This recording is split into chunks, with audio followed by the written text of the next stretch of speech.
So hello friends, मेरा नाम है शिवम और 14 जुलाई 2023 इस डेट को मार्क कर लो, क्योंकि इसी दिन दोपहर के 2:35 PM को इसरो अपने सतीश धवन स्पेस सेंटर से चंद्रयान 3 मिशन को लॉन्च करने वाला है। और इस बार इंटरेस्टिंगली उनका मेन गोल ही सॉफ्ट लैंडिंग करना होने वाला है, जो चंद्रयान 2 के वक्त उन्होंने कोशिश किया था, मगर मिशन अनफॉर्चुनेटली फेल हो। और अगर सिंपली इसरो इस मिशन को सक्सेसफुली एग्जीक्यूट कर पाता है और चंद्रयान 3 लैंडर के जरिए चांद के साउथ पोल की जांच जल्द से जल्द शुरू हो जाती है, तो भारत वो पहला देश बन सकता है जो उस डेटा से पृथ्वी के जन्म की रियल स्टोरी प्रैक्टिकली प्रूव करके दिखा पाएगा। सो अब सवाल ये आता है कि ये सब चंद्रयान 3 आखिर कैसे करेगा। उसके पास ऐसे कौन से सेंसर्स लगे हुए हैं और ये सेंसर्स मिशन के कोर ऑब्जेक्टिव्स के अलावा और क्या क्या कर सकते हैं। वेल, इन्हीं सभी सवालों के जवाब हम आज इस वीडियो में देने वाले हैं। फिलहाल सो गाइस, आप लोग ये भी जान लो चंद्रयान 3 जो कि इंटरेस्टिंग होने वाला है, साथ ही साथ चैलेंजिंग भी होने वाला है, क्योंकि सबसे पहले तो मून पर सॉफ्ट लैंडिंग करना ना मार्स पर सॉफ्ट लैंडिंग करने से भी ज्यादा मुश्किल है। एंड यस, वही मार्स जिस पर मून के कंपैरिजन में 33 टाइम्स ज्यादा क्रेटर्स है। Now wait, let me explain. So यहां पर देखो, जैसे आप देख सकते हो पूरे दुनिया में 77 गवर्नमेंट स्पेस एजेंसीज है। उनमें से सिर्फ 11 कंट्रीज ने ही सक्सेसफुली मून मिशन किए हैं, बट सिर्फ 3 ही कंट्रीज ऐसे हैं, अमेरिका, रशिया और चाइना, जो अब तक लूनर सरफेस पर सॉफ्ट लैंडिंग कर पाए हैं। जबकि मार्स तो ज्यादा दूर है। उन पर जिन 5 कंट्रीज ने स्पेस मिशन किए हैं, उनमें से 2 कंट्रीज सक्सेसफुली लैंड किया है, यानी कि मार्स पर लैंडिंग का सक्सेस रेट हो गया 40% और वहीं पर लूनर सरफेस पर 27%। अब ऐसा इसीलिए क्योंकि देखो, जहां पर एवरेज एक स्पेसक्राफ्ट को मार्स पर पहुंचने के लिए 7 मंथ्स लगते हैं, वहीं पर मून पर स्पेसक्राफ्ट महज 3 दिन में पहुंच जाता है। सो अगर गलती से भी मून पर जाते वक्त स्पेसक्राफ्ट का पैथ किसी भी रीजन से डिफ्लेक्ट होता है, तो इतने कम समय में उसे मैन्यूवर करना, यानी कि कंट्रोल करना और उसके पैथ को करेक्ट करना ज्यादा डिफिकल्ट हो जाता है। बेसिकली स्पेसक्राफ्ट के स्पीड के बेसिस पर स्पेसक्राफ्ट लैंडिंग का टाइम एस्टिमेट किया जाता है। मतलब सपोज अगर स्पेसक्राफ्ट की स्पीड 20,000 किलोमीटर पर आवर है, तो उसे मून पर लैंड करने के लिए सिर्फ 15 से 30 मिनट का विंडो मिलता है। अदरवाइज उस स्पेसक्राफ्ट का खेल खत्म। इस टाइम फ्रेम में टचडाउन स्टार्ट भी कर दिया, बाकी चीजें हैं जो कि लैंडर्स में प्रॉब्लम क्रिएट करें। जैसे कि हम सब जानते हैं कि मार्स पर एटमॉस्फेयर है जो कि फ्रिक्शन पैदा करके लैंडर की स्पीड स्लो कर देता है, और इसीलिए मार्स पर लैंडिंग के लिए थ्रस्टर के साथ साथ पैराशूट्स भी लोड थ्रस्टर्स पर आ जाता है, और यही थ्रस्टर्स लैंडिंग में प्रॉब्लम क्रिएट करते हैं, क्योंकि ये एक्स्ट्रा पावरफुल थ्रस्टर्स जैसे ही लूनर सरफेस पर लैंड करने की कोशिश करते हैं, उनसे मून की लूज सॉइल का उड़कर डेलिकेट सेंसर्स में एंटर होने का खतरा बढ़ जाता है, जो कि मिशन पर पानी चंद्रयान 2 को लैंड जहां पर कराना था, वो एरिया था मून का साउथ पोल। अब मून के साउथ पोल पर ना स्पेसिफिकली पूरे मून के कंपैरिजन में ज्यादा क्रेटर्स, वैलीज और माउंटेन्स हैं। सो लैंडिंग के लिए एक स्वीट स्पॉट टारगेट करना और फिर एक्यूरेटली उसी स्वीट स्पॉट पर लैंडर को अर्थ से कंट्रोल करके लैंड कराना, ये अपने आप में ही एक काफी डिफिकल्ट काम, क्योंकि मून को अपने एक रोटेशन कंप्लीट करने के लिए लगभग 28 डेज लगते हैं, जिससे 2 हफ्तों तक सन को फेस किए हुए साइड का टेम्परेचर 120 डिग्री सेल्सियस तक पहुंच जाता है, और वहीं पर दूसरे साइड का टेम्परेचर -230 डिग्री सेल्सियस तक रहता है। और south pole, well south pole इन दोनों रीजन्स का जंक्शन, लैंडर की हालत बिल्कुल इस ग्लास की तरह हो जाएगी। इसमें जैसे आप देख सकते हो, गर्म पानी डालते ही ग्लास चटक गया, बस वैसे ही लैंडर के पुर्जे भी आसानी से फिर भी उसके साथ कम्युनिकेशन टूटने का खतरा तो रहता ही है। तो देखो, आपको शायद पता नहीं होगा, पर चांद के सदर्न पोल पर ऑलमोस्ट 24/7 अंधेरा ही रहता है। जब दिन भी होता है तो सिर्फ होराइजन पर ही सन दिखाई देता है, जिसकी वजह से क्रेटर्स और माउंटेन्स के पीछे छुपे कुछ एरियाज ने तो मून के फॉर्मेशन से लेकर अब तक सन देखा ही नहीं है। अब ऐसे में लैंडर के सोलर पैनल्स कैसे काम करेंगे? बस इन्हीं सब रीजंस, यानी कि लैंडिंग साइट डिटेक्ट करने के लिए इनफ समय ना मिलना, डस्ट से सेंसर्स खराब होना, लूनर साउथ पोल के हार्श टेम्परेचर और सरफेस की मार और कम्युनिकेशन इश्यूज, इनकी वजह से कई बार लूनर सॉफ्ट लैंडिंग्स फेल हो जाते हैं। अब चंद्रयान 3 में इन प्रॉब्लम्स को हैंडल करने के लिए इसरो ने एक ऐसी यूनिक स्ट्रेटेजी का इस्तेमाल किया है कि अब की बार सॉफ्ट लैंडिंग में प्रॉब्लम्स आने के चांसेस ना के बराबर है। उन्होंने सॉफ्ट लैंडिंग की डिफिकल्टी को सॉल्व करने के लिए चंद्रयान 3 के लैंडर के लिए लकीली एक ऐसा स्पॉट ढूंढ निकाला है जहां ना क्रेटर्स और माउंटेन से भरा अनइवन सरफेस है और ना ही ड्रास्टिकली अनइवन टेम्परेचर्स। ऑल्सो जब 14 जुलाई को चंद्रयान 3 लॉन्च होगा, तब वो सबसे पहले 5 बार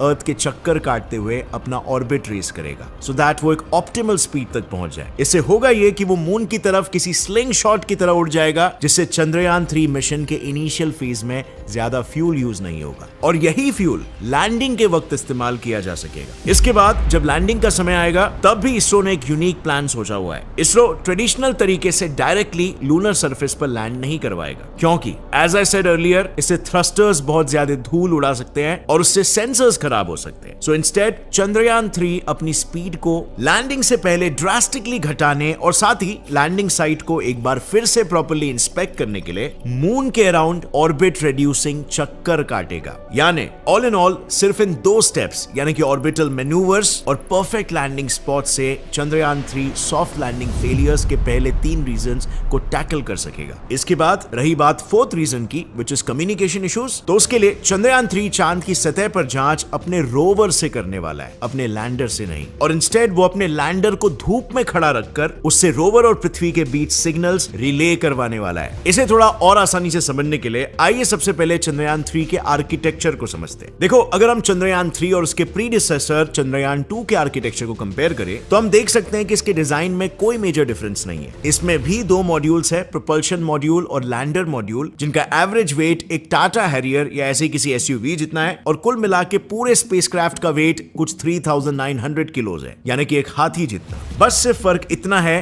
कि इसमें ऑर्बिटर नहीं है जो मून को रिवॉल्व करके स्कैन करे, क्योंकि चंद्रयान 2 का ऑर्बिटर हमारे लिए ये टास्क ऑलरेडी कर रहा है और इसीलिए चंद्रयान 3 में सिर्फ थोड़े बहुत मॉडिफिकेशंस ही किए गए हैं। और यही वजह है कि फाइनली चंद्रयान 3 कोविड वगैरह जैसे क्राइसिस और उससे हुए ग्लोबल शटडाउन के बावजूद भी महज 4 सालों में लॉन्च के लिए पूरी तरीके से तैयार हो पाया। अब एक बार सक्सेसफुली ये चांद पर लैंड हो गया तो उसके बाद लैंडर में से रोवर को डिप्लॉय किया जाएगा, जो तुरंत लेजर इंड्यूस्ड ब्रेकडाउन स्पेक्ट्रोस्कोप यानी लिब्स से मून के सॉइल में पड़े केमिकल कंपोनेंट्स को एक्साइट कर देगा। इससे उन केमिकल्स में से अलग अलग waves like alpha and X-rays निकलेंगे, जिन्हें रोवर पर लगे अल्फा पार्टिकल एक्स-रे स्पेक्ट्रोमीटर फिर डिटेक्ट करके एनालाइज करेगा, ताकि मून के साउथ पोल पर सॉइल का कॉम्पोजिशन क्या है ये पता किया जा सके। इसके अलावा साइमल्टेनियसली लैंडर अपनी लैंडिंग साइट से ही मून पर एटमॉस्फेयर कितना थिन है ये पता लगा पाएगा और इतना थिन क्यों है इन मिस्ट्रीज को भी डिकोड करने की कोशिश करेगा, क्योंकि जैसे मैंने पहले कहा था कि मून पर